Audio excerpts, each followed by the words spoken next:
Duality interest here. We have a very interesting talk that'll take us into the next break. And so let's see if he got, yep, he's got it up on the screen. And there he is in itself. Let me just introduce you. So you can read the title up there. And the topic is certainly something I'm sure will spark some interest.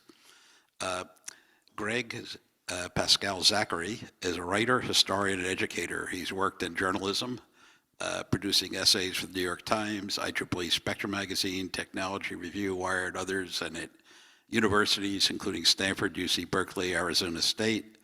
And he's taught and published on the history of technological change, emphasizing the relationship between innovation and national security, as well as a history of computing and software. He's the author of Endless Frontiers, Vannevar Bush, Engineer of the American Century, and Showstopper on the making of Windows NT at Microsoft. In 2022, Zachary's edited volume, The Essential Writings of Vannevar Bush, were published by Columbia University Press. In the 1990s, Gregg served as the chief Silicon Valley reporter for the Wall Street Journal. And I think his title speaks for itself in terms of what we're about to hear. So you're up. Thanks a lot. So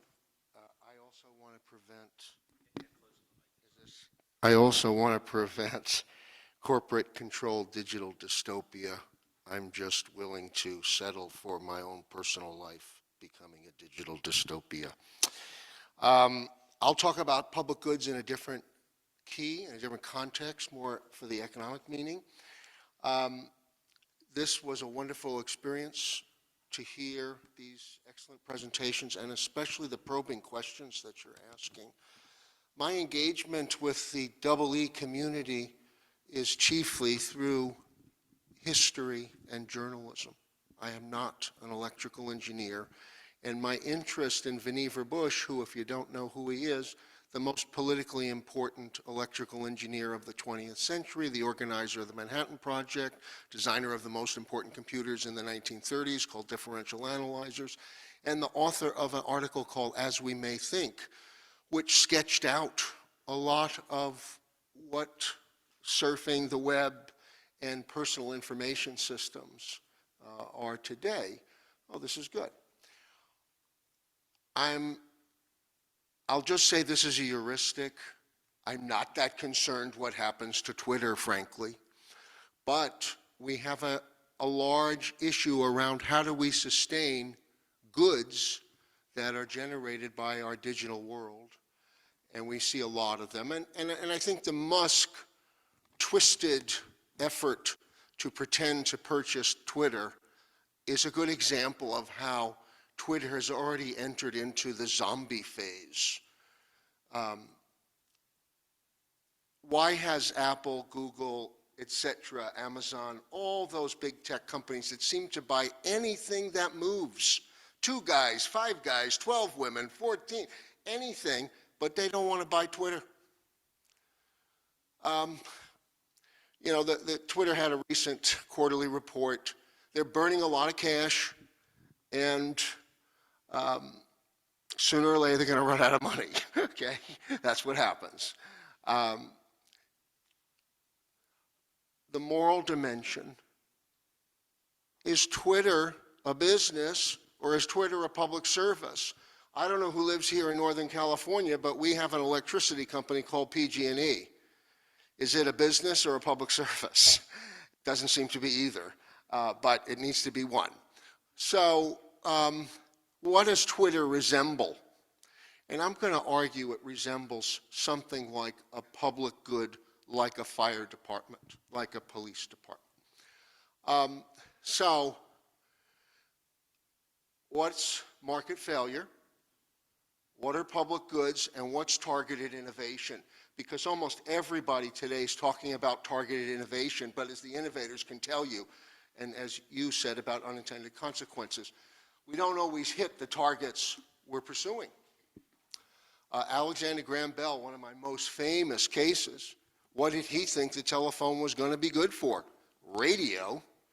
He set up an orchestra at one end of a phone line And at the other end of the line, you heard them play music, and he just said, isn't this great? So we're going to talk about these three.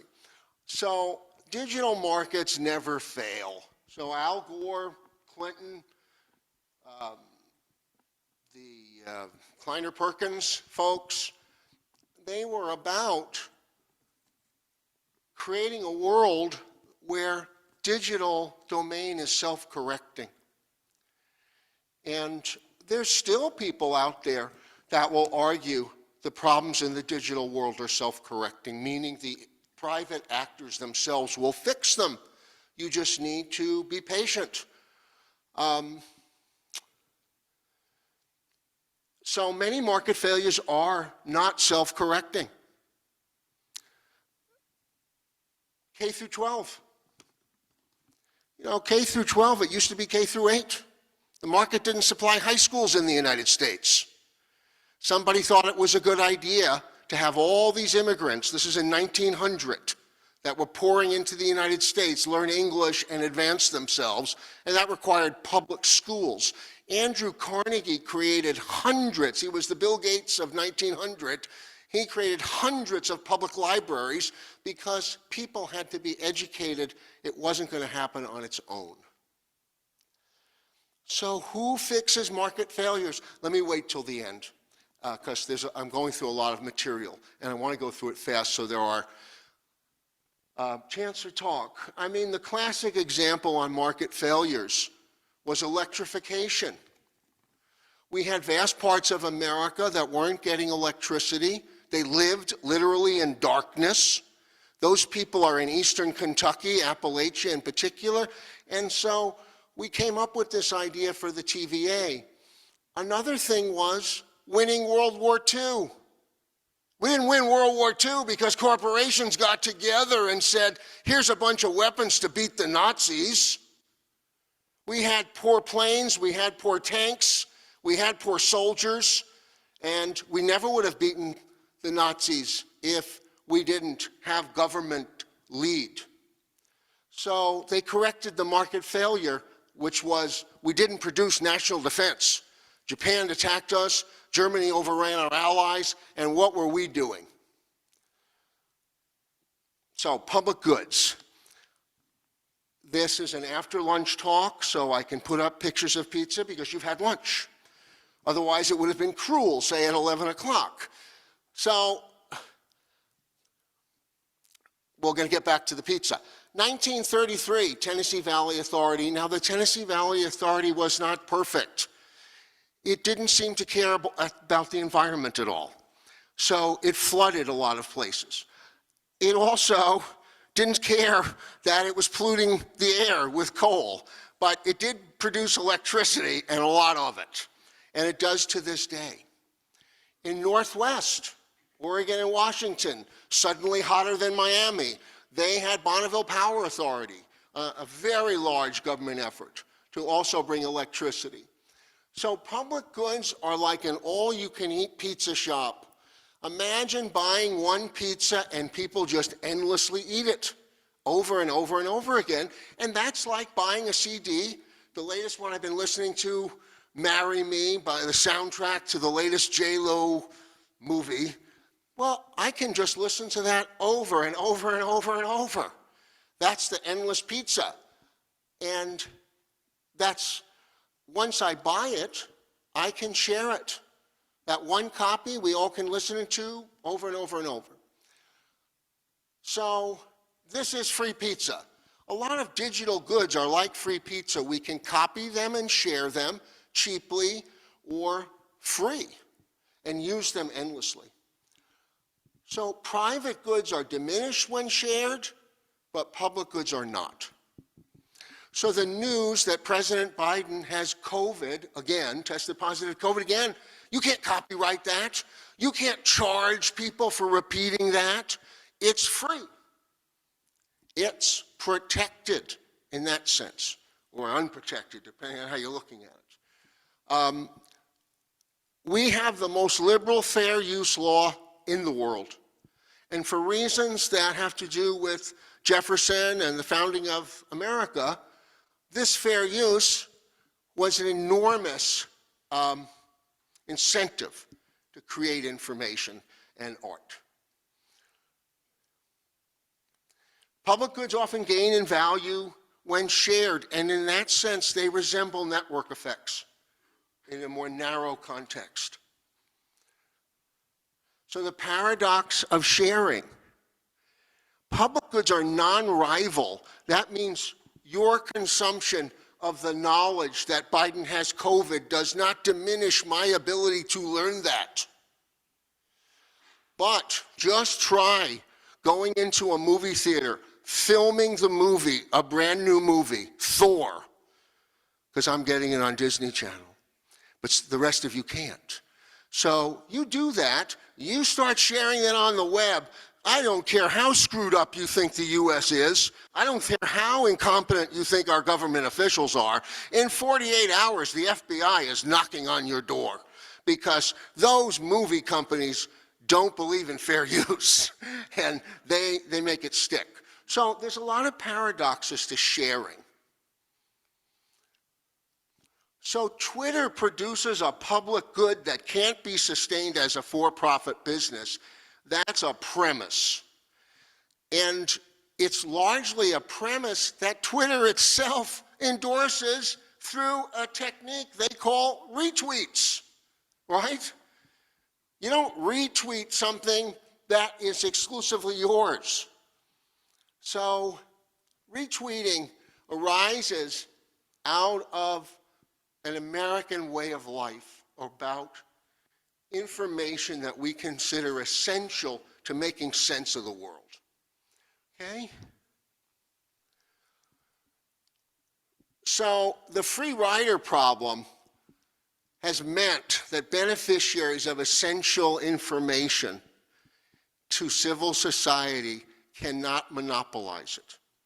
So Intel gets to monopolize their information, Apple, but information in the public good is not monopolizable. You cannot proprietary treat it in the way that we see corporations do with commercial information or so-called commercial speech.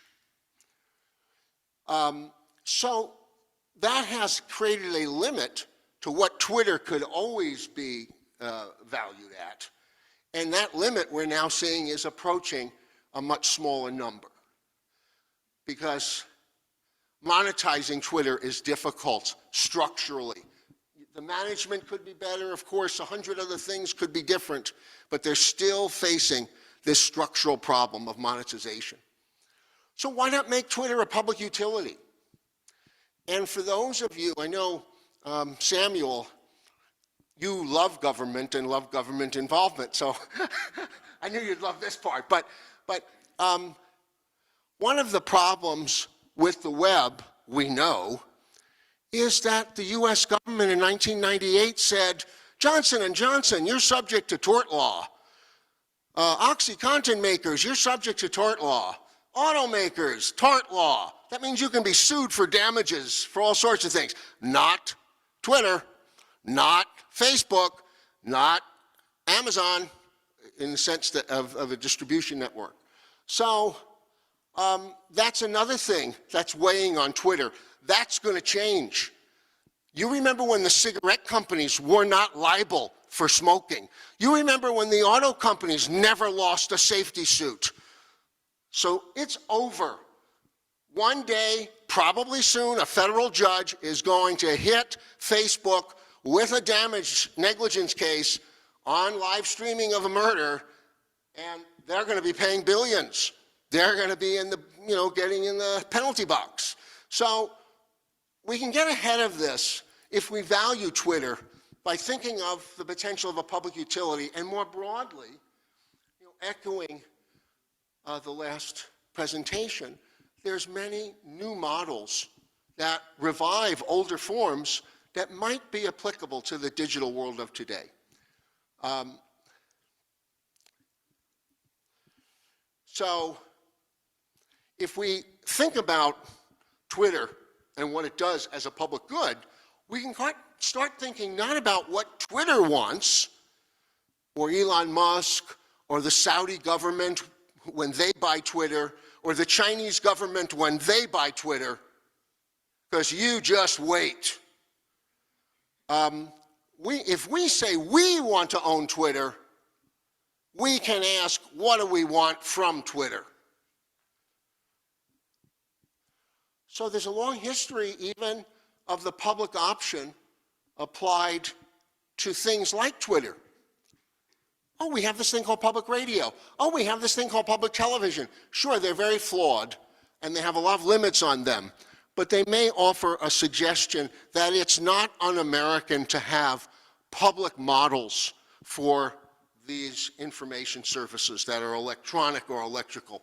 So Charlotte, North Carolina, a bastion of left-wing populism. I mean, they're just reeking with Democratic support in that city. And they went for a public internet. The whole city, the city paid for it all because they want a service to give to their citizens like police and fire. So you don't worry anymore who's got internet in Charlotte. Everybody's got it for free. So, I mean, one thing is, you start thinking about new models. Hey, maybe San Jose wants its own Twitter. Maybe California wants a Twitter. There's different ways of state and local because the Supreme Court is telling us, oh, the states get to decide. Donald Trump told you, the states get to decide. Well, let them decide to build their own Twitter then. So the public option has many flavors. The DoD model is the police force model. Hey, we need SEAL Team 6. We didn't go to Lockheed and say, give us SEAL Team 6. They're our guys. Voice of America is a very interesting model that deserves more study than I can give it now. It is a public-private partnership, and technically, Congress nor the President has the power to select how Voice of America is run. They get to appoint a board. It's very similar to the National Science Foundation in a model. There are foundations like Gates. And then what we see, again, apropos of the last excellent talk about standard-setting bodies that actually sometimes have the force of law, but they are self-governing nonprofits, and they have explicit public aims. So when structure matches function, ICON, which I don't know how people at IEEE think of ICON, is it just, what is it to you guys? But it is a very interesting, again, model for how you manage a complex system that functions putatively in the public interest. So when you have an appropriate organization and ownership structure, you can target innovation better. Because now the owners aren't the shareholders of Twitter. The owners are the public, or however the model is construed. I mean, I haven't talked about Red Cross, but who knows what Red Cross is? Red Cross is chartered by the US government to do a whole set of things, but is an independent nonprofit. Our entire blood system relies on Red Cross, and yet it is not a government agency. So we might end up having a fairer, more balanced Twitter if we change the ownership structure. I mean, again, for those of you who think, well, this is hysterical, the Saudis could buy Twitter. Hey, they've already had a spy in Twitter. The guy's on trial right now for spying on Saudi citizens using Twitter's own databases to do it. This isn't about digital privacy. This is about old-fashioned espionage. So, the rest of the world gets it. Twitter's a national security asset of the United States. They'd love to get their hands on it. So, who's next? Now that Musk has essentially, for reasons that don't have anything to do with his affair with Sergey Brin's wife, he has basically pissed all over Twitter and made it very damaged goods, to the point that Twitter's pathetic response is to sue him to buy it anyway. Who ever heard of this? So we know. Right. Oh. Yes, exactly. So the point is that if Musk doesn't buy it, maybe somebody else will, and maybe you won't like them as much as Musk, which is hard to understand. So the coming era of public digital services, I meant to thank Katina Michael for inviting me to do this, and I've had decades of engagement with IEEE on social, historical, political issues, and I have a high regard for IEEE. But we are going to see a coming era of public digital services. There is too much, the private domain of the digital domain has become too large. We're going to see some carve-outs. And so the question becomes, which ones, and when does tort law start to take effect? When does live streaming of crimes become subject to negligence and damage awards the way nearly every other corporation in America operates? But these guys don't. No wonder why they're worth so much. No wonder why Google is worth so much, immune from lawsuits. No wonder why Facebook is still worth so much. So public accountability is one result from public ownership. It's not a guarantee, because we see many cases of public utilities, public enterprises that are insulated from accountability. But you might have a better chance than in the case of Twitter. So that's my email. I'm leaving this with you guys. I've left time for discussion because there's a number of hurdles people have to get over in this, particularly in the EE community, around public ownership.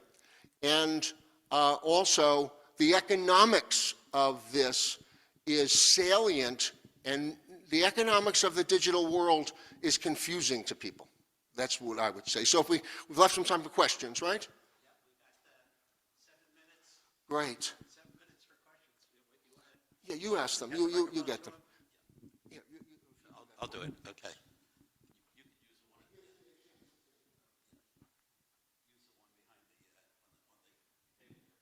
Thank you, Greg. I think I have a little bit of a pink elephant question. If the state of Ohio owned and operated a public status system like Twitter, and if I lived in Ohio, that would be the last network I would ever use, because I wouldn't trust that they would utilize my comments. How much do you trust Twitter now? So how much do you trust it now? So I get it that you will trust it, but how much do you trust it now? What does trust mean? He brought it up. I don't know. Yes. So what I mean by that is, I think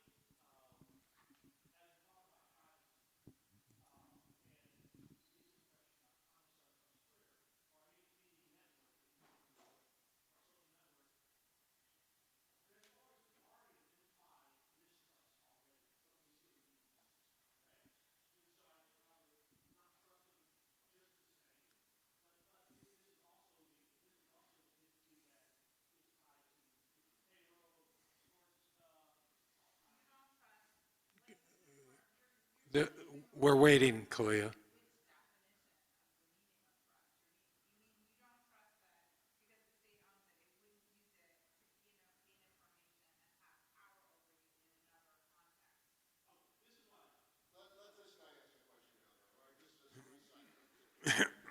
So I raised my hand earlier when you talked about public schooling. So it was a comment, but I think it leads into this question. One of the reasons, my first degrees were in history, that public schooling became funded was because unions and socialists in the late 19th century started educating their kids and educating their kids in what they thought was appropriate. So all of a sudden, the powers that be said, oh no, we should fund public education. So the public good, in this sense, almost always serves the interest of the powers that be. So if you're looking at Twitter, maybe, maybe not, but you raised all these other public institutions. Public banking works really well in North Dakota. The problem is personal data here. What about publicly owned or co-op personal data where my data is in a co-op where I get to choose and not some corporate with a maximized shareholder? I think the point here is simply, let's explore what are different models. Right now, the model you have for Twitter is a bunch of people that own Twitter get to decide everything, and your voice isn't heard unless you're a shareholder. So, other questions? I want to echo that point. So I think one of the big problems that technology has in general is that the interests of the owners are different from the interests of the users because they're different user groups. And to echo what John was saying, I think when that happened in the past, one of the other models for electrification in history in North America was co-ops for electrification of rural places that wouldn't be served, where the people got together and said, we want electricity, all of us, let's fund the system. And so one of the exciting things that's happening today in technology, mostly related to blockchain, but broader than that, is innovation around new governance models and new funding models that involve the users. So I think it would be very nice if we could get to models where the users and the owners are much more the same, where the user community decides what the product does and how it evolves, and then we have a choice of who we want to join, and the entire problem of capture by your government doesn't actually occur because you could join somebody that's run from around the world somewhere else. And that's why I emphasize the potential for public-private partnerships, for civil society, for foundations. Co-ops are a great example where you have producer co-ops, you do sometimes have retail co-ops. So, no, these are all meant to stimulate ideas of new models, not that there is a particular appropriate model for Twitter or some of the other things. Yeah. So I have two questions. One is, to make an analogy for a second, there are public universities and there are private universities. And one of the sometimes amusing things to see in an era when many private universities censor students in various ways is that students at public universities actually have more free speech rights because that's incorporated under the First Amendment. So a public Twitter would have to be First Amendment, if it's owned by the government, it would have to basically allow any speech, including spam, that's, allowed under the First Amendment, which is almost all speech. Almost all speech. There's only, well, there's child pornography and defamation and a direct threat of right. So I'm just curious what you think about that. And to follow on the other gentleman's question, rather than the government owning Twitter, what if it's a Web3 model in which the users own Twitter, right? Like a DAO. So I'm curious what you think about that. I think it's surprising to me that creative models from the user community haven't emerged yet, because you could see a kind of cooperative arrangement. And in terms of your first question, no doubt there's concerns anytime the government's involved that they will abuse or misuse their power. And so I think it's still the question of how well are we served by the current model, and can we imagine something better? Especially since Twitter's seizing. I mean, Twitter's not going to be around that much longer, so you can wish that Twitter stays in private hands, but it is begging people to buy it, and they won't. And when that happens, companies die. It's what? Okay. One last question.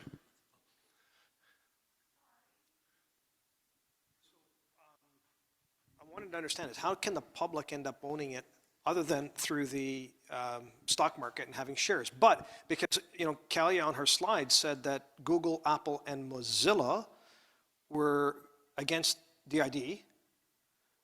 And I want to understand, like, Mozilla is supposed to be an open source, community-based, developed tool. So why would they be against DID? And then how, if they are against it, then what kind of a model do you see as the public? And what kind of a public? Is it the stock market public, or what kind of public will end up developing these kinds of things? That's right. A new entity would have to purchase Twitter's assets at some kind of negotiated price or through an auction, should Twitter go into bankruptcy and fail. And so, yes, this is costly. That's why, but so was nuclear power costly. So was a lot of things costly. The DOD spends $750 billion a year, their frontline budget.